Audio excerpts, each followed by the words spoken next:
Walking చేద్దాం అంతే నీకు నడవడం వస్తుంది. అయ్యో కింద పడిపోయావు, దా నీకు స్నానం చేయించాలి. నోల్మోయ్, నడవమంటే కింద పడిపోయి ఇప్పుడు స్నానం చేస్తున్నావు.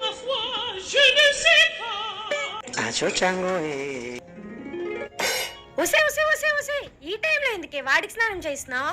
క్లైమేట్ చూడు ఎలా ఉందో, అసలుకే వాడికి జలుబు ఉంది. నీలే కదమ్మగాలు అన్నాలు. ఏటన్నాను?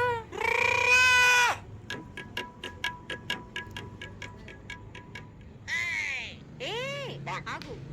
ఏదైనా కింద పడిపోతే ఫస్ట్ దాన్ని శుభ్రంగా కడగాలి, ఓకేనా? అలాగే అమ్మగాలు. అలాగే అంటావు, మళ్ళీ ఏదో ఒక తింగర పని చేస్తావు.